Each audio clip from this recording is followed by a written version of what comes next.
Good morning. Welcome to Entrepreneurial Live Interviews with Connie Fuksa. I am bringing to you guys a series of interviews with people that are just doing special things with maybe not the magical skills that we all think that everybody should have out there, because I want to share with you real people doing real things, having real experiences, so you understand that becoming an entrepreneur and being successful doesn't just magically happen. And it's not this magical balloon that pops up and says, here we go, and we're going to make all this money and do all these great things. It's not that way. And I think there's so many people out there that maybe are experiencing struggles and don't realize that there's options out there. There's opportunities. There's people that are going through the same thing. So I love being able to share these stories with you of people that have seen an opportunity, taken advantage of an opportunity, gone through some struggles, come through the other side of those struggles, and are really willing to be there and help you and tell their story. So I'm all about telling the entrepreneurial journey of these amazing people. Today, I can't wait for you guys to meet this lady I met through someone else recently, and we just started having some conversations. She has an incredible story of a lot of struggle and a lot of success, and I can't wait for you to meet her. Michelle Krause, thank you. So thank Michelle, you so much. Breaking up a little, just so you know. Right when it got to that point, you started breaking up. Of course. Well, the struggles with live video, I mean, we have to go with what we have, right? So Michelle, tell us a little bit about your story. Tell us, where you started from, some of the things that you went through, some opportunities that you saw, and where you are right now and what you're working on. Well, when I was younger, my mom told me that I wanted to be a doctor. I don't know if you can hear that in the background, but that's entrepreneurial stuff. Okay. That's all good. Hey, we're all working from home, so we all hear all kinds of stuff, so it's all good. And so I started working in a doctor's office to see which kind of doctor I wanted to be. And I found that I did not like any of them while I was going through school. And then I got married, and I had 2 children back to back. And that did not work out. It went really south really fast. So my kids were less than 1 and 2. And my little one, my oldest one at 2 years old, wanted to go buy a firehouse because they were doing PM checks. And all of a sudden we stopped by, and the guy started talking to me saying, yeah, you could be a paramedic. You could just drop them off. And the paramedic school was not open at the time. But they said you have to be a firefighter anyway. So I went into fire school, and that was amazing. Oh my gosh. Didn't realize that I didn't actually want the harsh medical side, but I love the firefighting. And I also love the medical mixed in. Then I got injured, and I became a firefighter. It was kind of for years. I was a firefighter during 9/11 and everything. And then I got injured. And I was told that I was going to need a surgery, and that I would probably never be able to work in the field again. Oh. But I was going to see chiropractors, and I was getting massages and things. And I was told to go get a second opinion by my chiropractor, who sent me to one of the top-notch neurosurgeons on the East Coast, who shared with me, and that's too long to go into, but he shared with me how our health system works. And that if I'm getting better, why not stick with what I'm doing, because I can't turn back from surgery. Mm-hmm. And I was like, after weeks of bawling my eyes out, thinking I'd have the surgery. I was told I'd be a quadriplegic without the surgery, by the way, within 3 years. And I was a homeschooling single mom. And so I cried for a really long time till I went to get the second opinion. But had I not been blessed with this group of people, that then my chiropractor's like, what do you want to do for a living? Because you can't go back to the fire department without that surgery. Mm-hmm. And I woke up overnight and was like, I always was interested in massage when I was younger, although I don't think I would have been half of who I am today, because I probably would have been a spa massage therapist. Mm-hmm. But then through that, I found cranial sacral work. And that's what gets me to where we were a year ago, is that I met my husband. He does personal training, and we were building a facility for Holistic Center, which I always thought would never happen because I didn't want to run a business by myself. And then I was asked by the Holistic Chamber of Commerce founder if I would open the Holistic Chamber of Commerce in Severna Park and Baltimore area. Wow. And so because I was already networking other professionals with my patients all the time and sending people to different personal trainers and PTs and all of that, it was really nice to be a part of the Holistic Chamber of Commerce, who, what we were talking about before, they vet their members. And so I know that I'm getting good, reputable people. And now I have this great network and people actually come to me, as opposed to being this mom in a house doing therapeutic orthopedic massage. And I'd reach out to a doctor and they wouldn't call me back. So now they're calling me back. They're like, hey, who do you have for me for this? And it helps to network the consumer and the businesses as well, which is perfect. I also love to network as much as I like to make people feel better. Wow. So now I'm totally fulfilled with my career in that way because I get to do everything. Wow. That's really cool. I mean, who would think? All right, so let's, I was trying to do a little editing on our ticker because I had it wrong. I had put that you were the creator of the Holistic Chamber of Commerce, which that's overall. So the local chapter of the Holistic Chamber of Commerce, which is. No, I was a member and the creator reached out to me. Who asked me.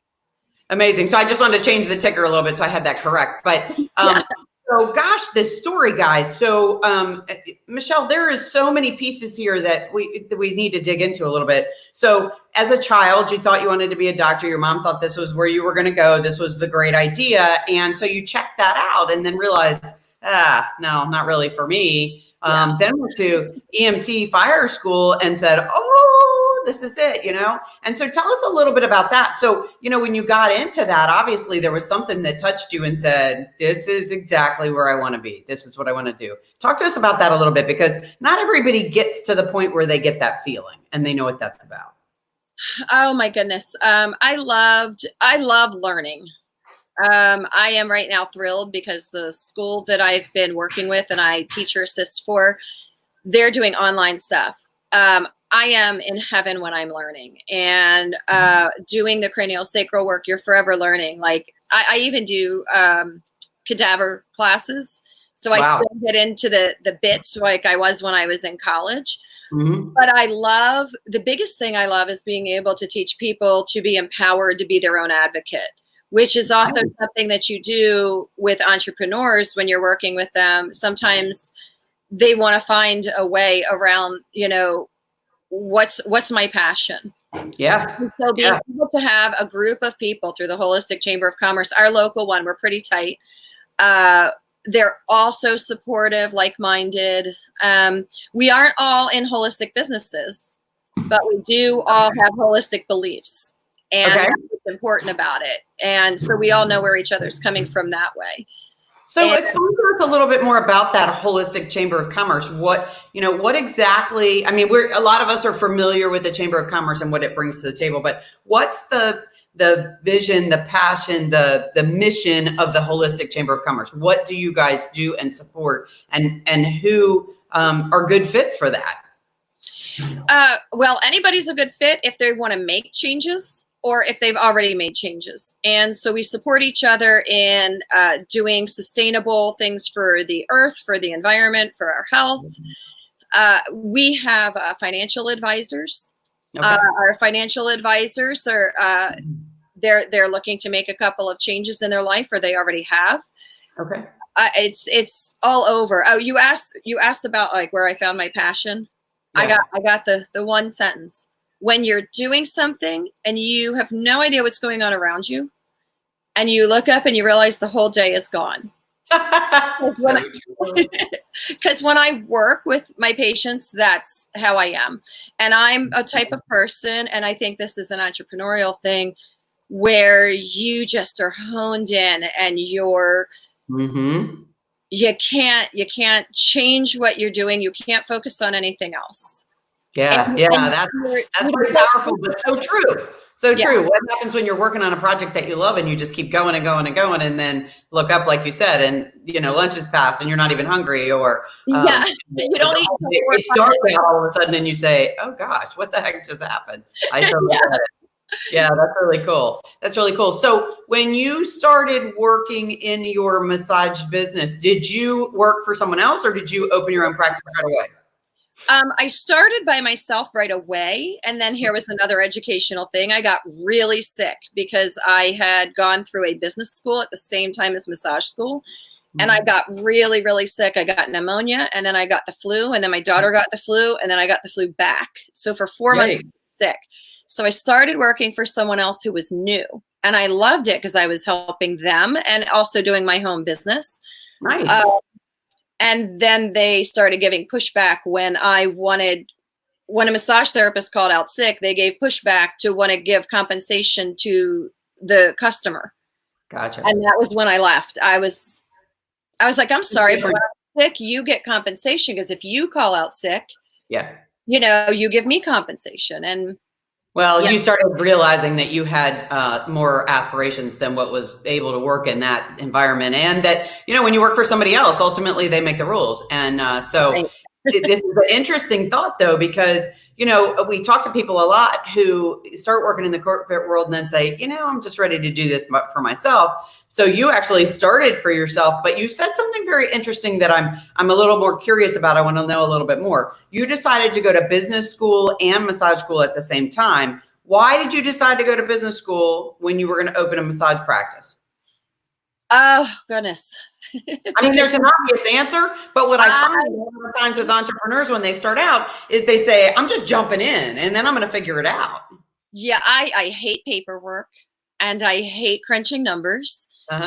And I have always been the type of person that if I don't like something, I like to learn the most that I can about it to find out, do I really hate this, or am I not good at it, or what's going on? Wow, that's pretty impressive. Most people go, I hate this. I don't want to do it. Let me find somebody who can do it for me. Yeah. And it was a short school. It was a short session, and I was homeschooling at the time. And I thought, if I do them both at the same time, then I can get back to homeschooling my kids quicker. But I also didn't think I'd be able to afford to hire anybody to do that stuff for me, because I was a homeschool mom, and I wasn't getting any support from dad. And I was I was actually living off of a refinanced house at the time, and the settlement from my injury.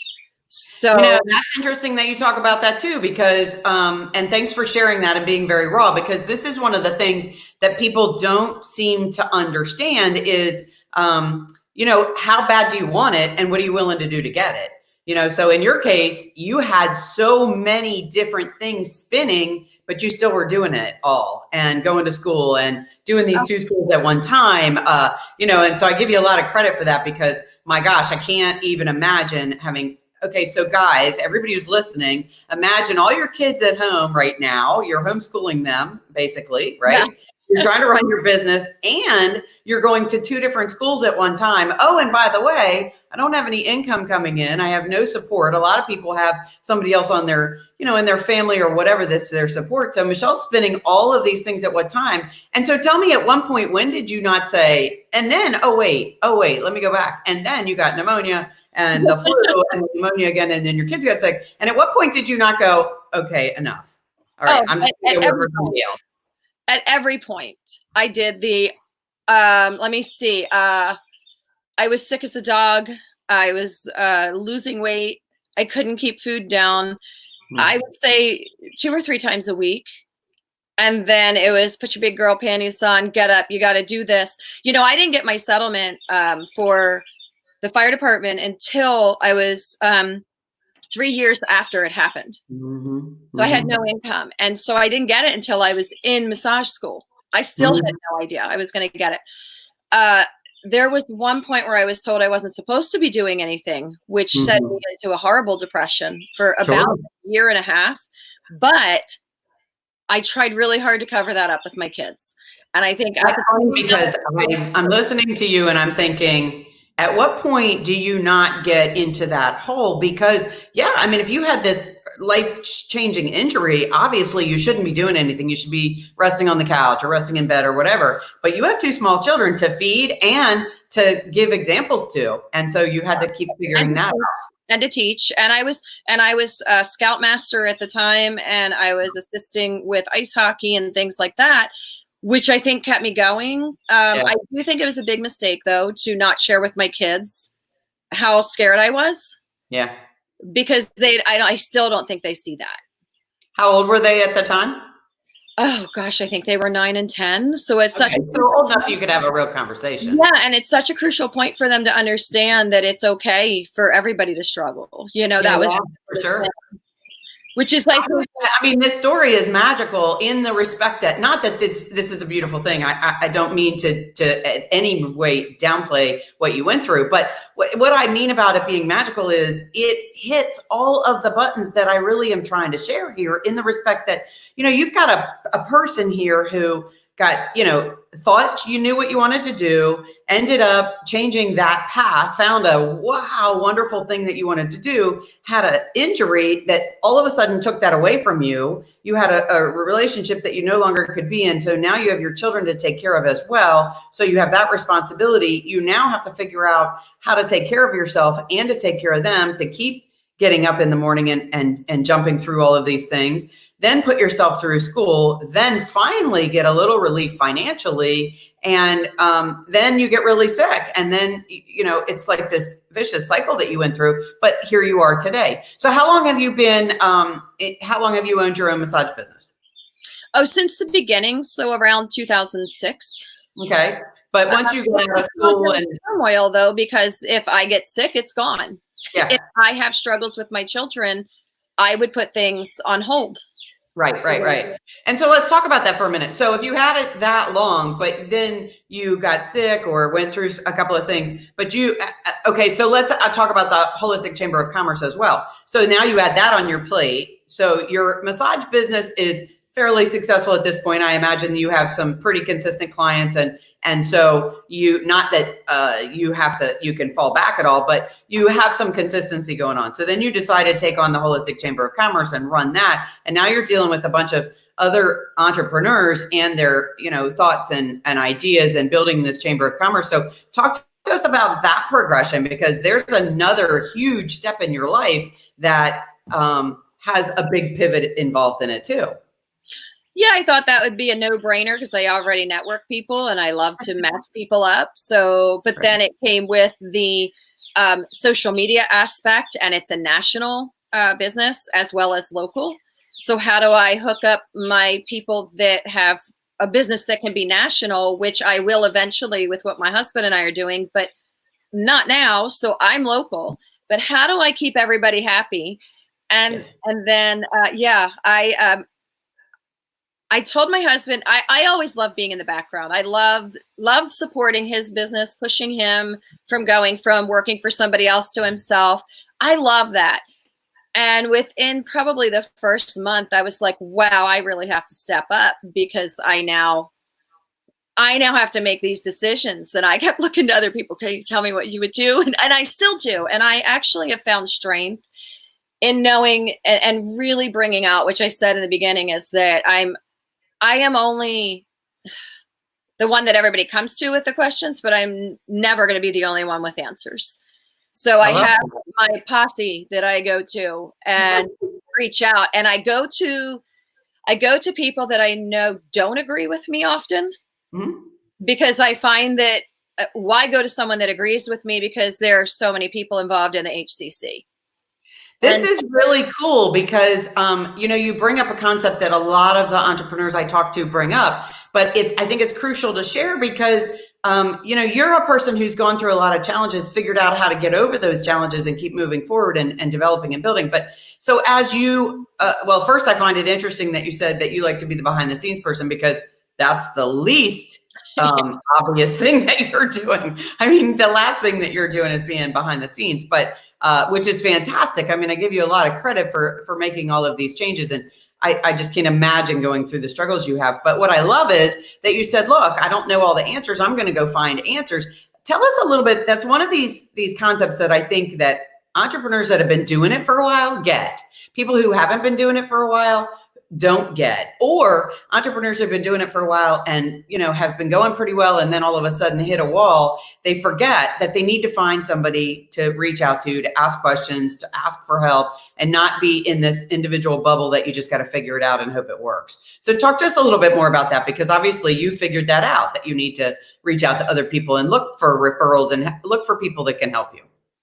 Yeah, the biggest person that taught me that is my husband, because I always have him. We've been together now for 5 years, and he's the reason that I felt empowered to be able to do things, because I felt like it technically wasn't on my own. But then every time I would ask him a question, I found out that I was still on my own because he agreed with me. And I'm like, well, honey, not look at all these other people that have all these other businesses. And so so I really snicker at the fact that I have to be like, I go to the people that are looking for the other things, because it's going to broaden.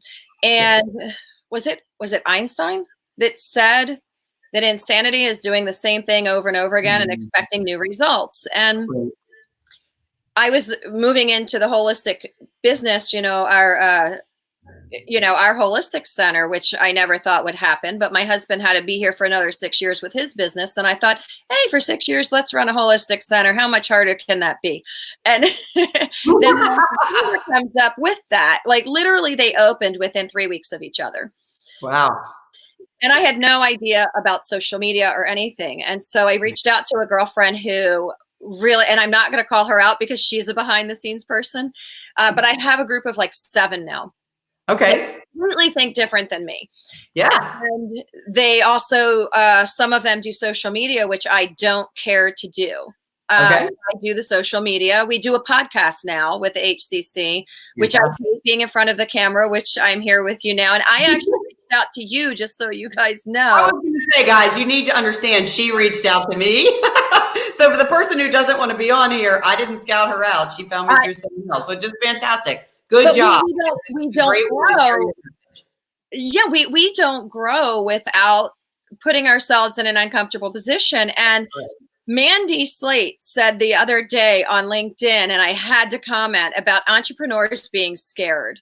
And I posted that, what I've started realizing is when I was in the fire department, I did that. That's what I did. I loved it because it scared me, but it was in a sense a controlled environment because I had the backup of getting paid if I got injured. I've always been a thrill seeker. I came from a family of turmoil, and I learned to put my thrill seeking in where I like it, where it's fun, where it's positive. And so saving people was positive.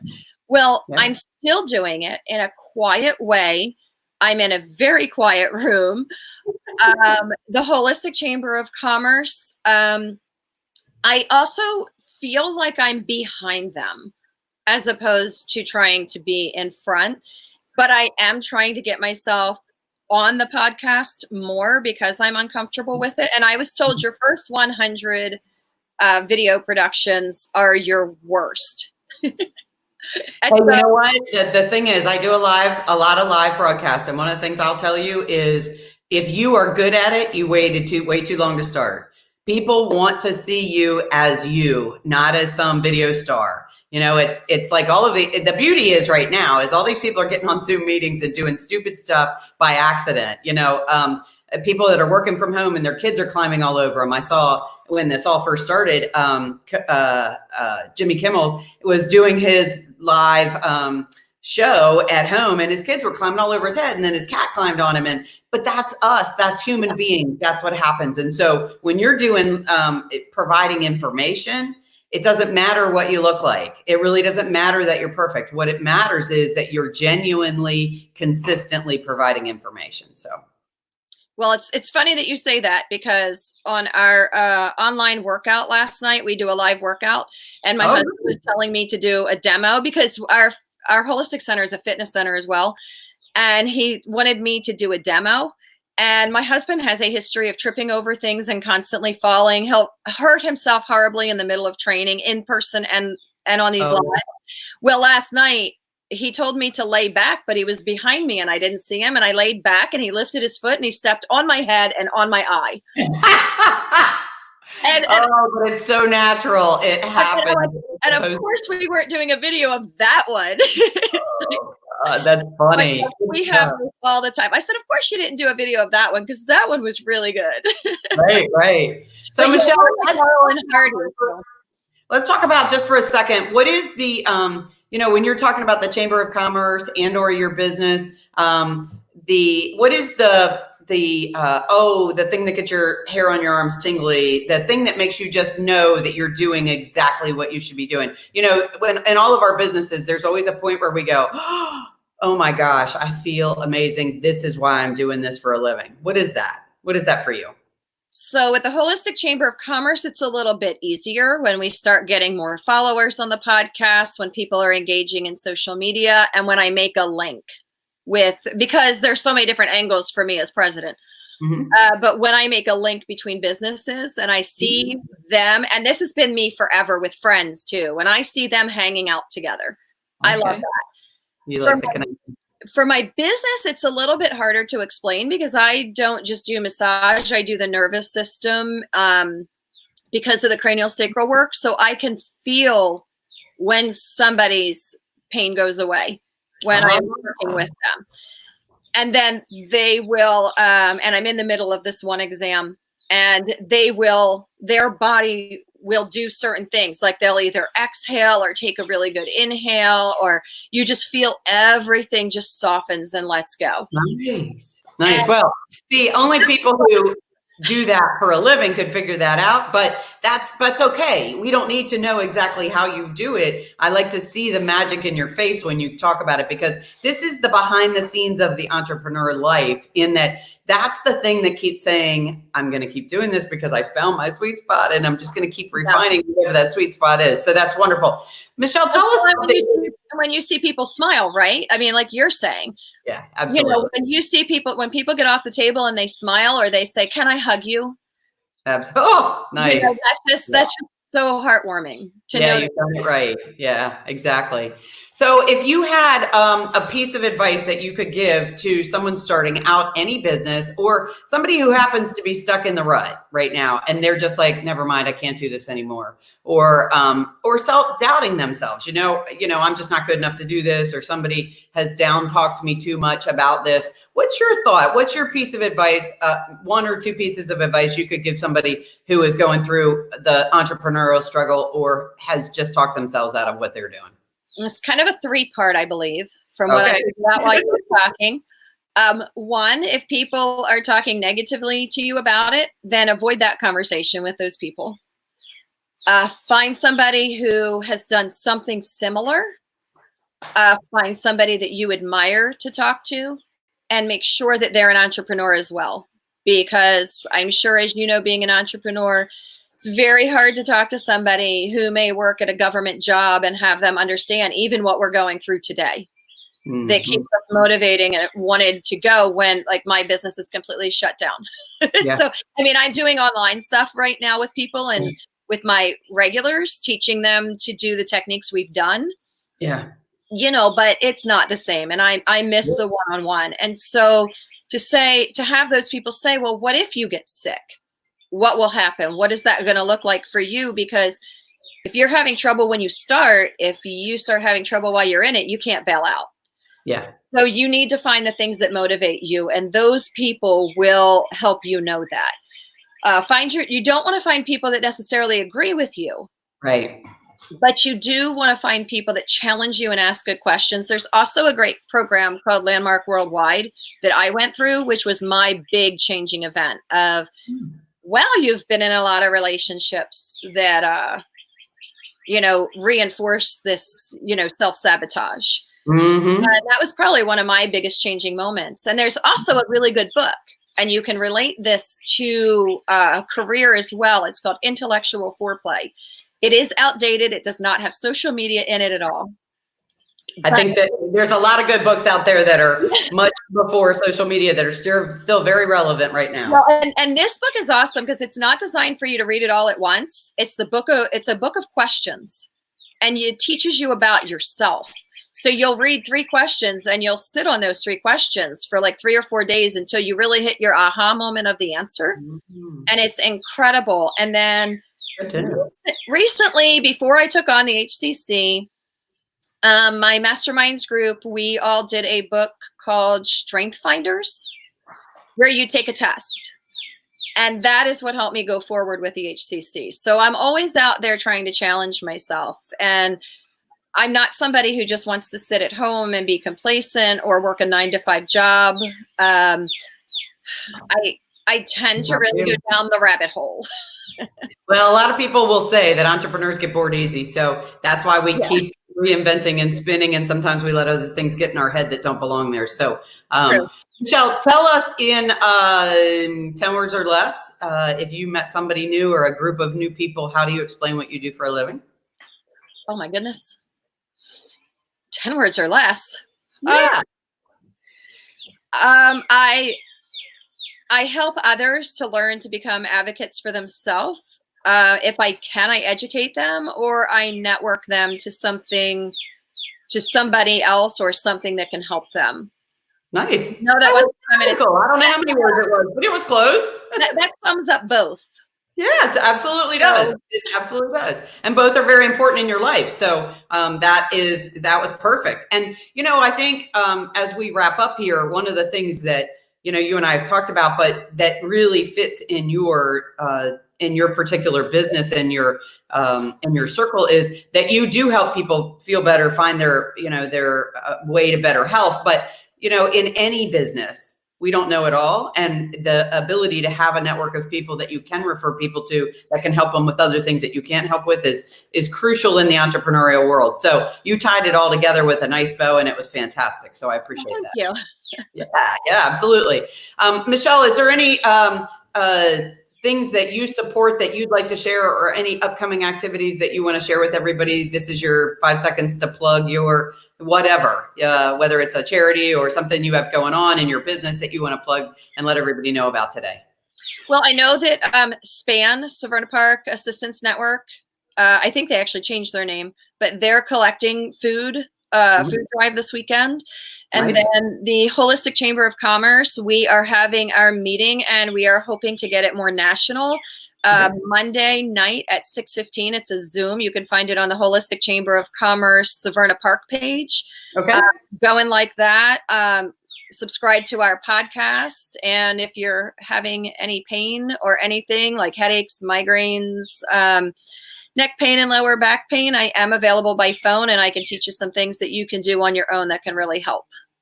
Fantastic. That is wonderful. Michelle, if you would add in the comments how people can find some of those things, like the Holistic Chamber of Commerce website would be great.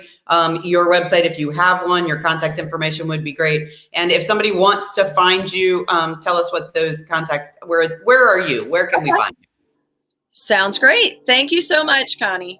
Michelle, I can't thank you enough for your time today. I really appreciate all your insight. I have a great amount of notes and in the book, and all of those expertise thoughts have just been hugely valuable. I can't thank you enough for taking your time to be with us today. Well, thank you for doing this with everybody. I've enjoyed watching them.